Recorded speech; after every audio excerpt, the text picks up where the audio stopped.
मंजिल मिले ना मिले ये मुकद्दर की बात है, हम कोशिश भी ना करें ये गलत बात है। आइए स्वागत करते हैं अपने YouTube चैनल पर सभी छात्रों का। मैथ में पृष्ठीय क्षेत्रफल और आयतन पिछली क्लास में मैंने कुछ फार्मूले उसके बताए थे। उम्मीद करता हूँ आप लोगों ने तैयार करे होंगे। आज मैं एक्सरसाइज 13A की शुरुआत करता हूँ। पहला क्वेश्चन लिखा हुआ है आपके सामने। एक खिलौना त्रिज्या 3.5 सेंटीमीटर वाले एक शंकु के आकार का है जो उसी त्रिज्या वाले एक अर्धगोले पर अध्यारोपित है। इस खिलौने की संपूर्ण ऊंचाई 15.5 सेंटीमीटर है। इस खिलौने की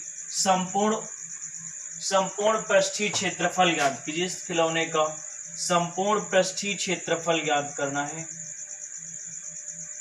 एक खिलौना त्रिज्या 3.5 सेंटीमीटर त्रिज्या वाले एक शंकु के आकार का है। कोई खिलौना है बेटा इस प्रकार से जिसकी त्रिज्या कितनी है 3.5 सेंटीमीटर। एक खिलौना जिसकी त्रिज्या 3.5 सेंटीमीटर है, ठीक है, और वो कैसा है, एक शंकु के आकार का है। एक शंकु के आकार का है जो उसी त्रिज्या वाले एक अर्धगोले पर अध्यारोपित है। कहां पर अध्यारोपित है? एक अर्धगोले पर। ये जो है वो एक अर्धगोले पर अध्यारोपित है। क्वेश्चन में कह रहा है अध्यारोपित का मतलब रखा हुआ है। ये शंकु की ऊंचाई होगी। संपूर्ण ऊंचाई कितनी है खिलौने की? 15.5। बेटा ये टोटल हाइट कितनी दी हुई है? 15.5 सेंटीमीटर, ठीक है। त्रिज्या 3.5 सेंटीमीटर ये है। ये अगर त्रिज्या है अर्धगोले की तो ये भी यहां से यहां तक क्या होगी? त्रिज्या होगी। तो ये कितना हो जाएगा? 3.5 सेंटीमीटर। 3.5 सेंटीमीटर इतना टोटल 15.5 खिलौना है ऊंचा, उसमें 3.5 सेंटीमीटर हटा लीजिए तो हमें शंकु की ऊंचाई पता चल जाएगी। यानी शंकु की ऊंचाई सॉल्व करते हैं।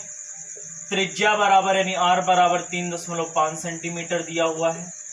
हमें शंकु की ऊंचाई ज्ञात करनी होगी। शंकु की ऊंचाई ज्ञात करने के लिए संपूर्ण ऊंचाई में अर्धगोले की ऊंचाई यानी त्रिज्या 3.5 सेंटीमीटर घटा दीजिए। 15.5 में 3.5 घटाएंगे तो यहाँ पे 0 आएगा। 5 में 3 जाएगा 2 यानी 12.0 यानी 12 सेंटीमीटर आ जाएगा। यानी कि जो बेलन जो शंकु है उस शंकु की ऊंचाई कितनी है? 12 सेंटीमीटर। इसमें ये पता 12 तो ये 3.5 एल की जरूरत पड़ेगी तो हम लोग यहाँ से एल ज्ञात कर सकते हैं। तिर्यक ऊंचाई निकालने का सूत्र होता है बेटा L² बराबर h² प्लस r²। एल बराबर क्या होगा? √h² प्लस r² के। h की वैल्यू हमको पता है 12 का स्क्वायर, r की 3.5 का स्क्वायर। अंडर रूट करेंगे 12 का स्क्वायर कितना होता है? 144 और 3.5 का स्क्वायर 12.25 होता है। चाहे तो आप 3.5 इंटू 3.5 का गुणा करा लेंगे, ठीक है। अब 144 में 12.25 जोड़ेंगे तो 156.25 आ जाएगा। 156.25 होगा। ये होता है 12.5 का वर्गमूल। 12.5 का वर्गमूल होता है। यानी 125 का वर्गमूल होता है 15,625 और यहाँ पे जब इसका वर्गमूल निकालेंगे तो कितना आ जाएगा? 12.5 आ जाएगा, ठीक है। यानी कि L पता चल गई 12.5 सेंटीमीटर। समझ में आ गया होगा आपको। इसके बाद क्वेश्चन में कह रहा है कि इस खिलौने का संपूर्ण पृष्ठीय क्षेत्रफल ज्ञात कीजिए। यानी संपूर्ण पृष्ठीय खिलौने का संपूर्ण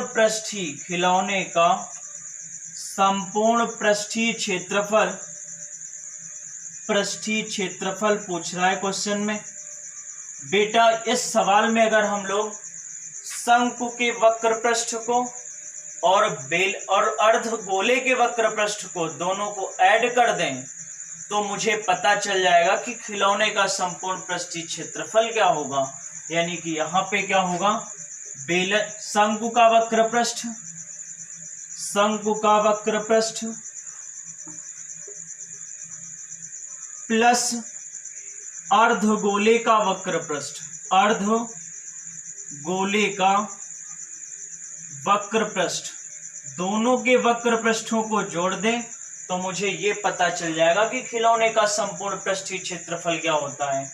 शंकु का वक्र पृष्ठ कितना, पाई आर एल फार्मूला होता है, और अर्धगोले का होता है 2 पाई आर क्यूब। अर्धगोले का वक्र पृष्ठ क्या होता है, 2 पाई आर स्क्वायर होता है बेटा, 2 पाई आर स्क्वायर।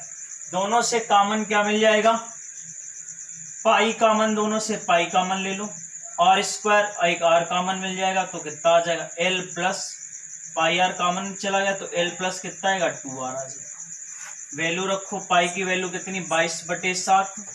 आर का मान होता है बेटा 3.5 दिया हुआ है, एल का मान कितना है 12.5 प्लस 2 इंटू आर की वैल्यू 3.5। इसको कैलकुलेट कर लेंगे तो मुझे संपूर्ण पृष्ठीय क्षेत्रफल पता चल जाएगा। देखो कैसे सॉल्व करेंगे, 7 एकम 7, 7 पन्ना 35, 0.5 होगा, 22 इंटू 0.5। इस कैलकुलेशन को ऊपर कर लेते हैं हम लोग, नीचे शायद आपको दिख नहीं रहा होगा। इस सवाल को रफ कर रहे हैं, कैलकुलेशन आप ऊपर भी कर सकते हो इसका, यहाँ करे दे रहे हैं, थोड़ा सा चित्र रफ करेंगे।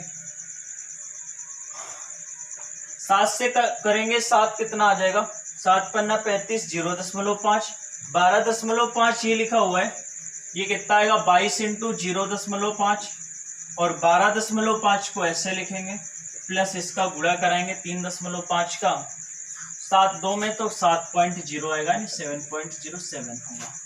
ठीक, यहाँ पे जोड़ लो, 22 इंटू 0.5, ये कितना आएगा 12.5 में 7 दूने 12 7, 19.5 होगा, 19.5।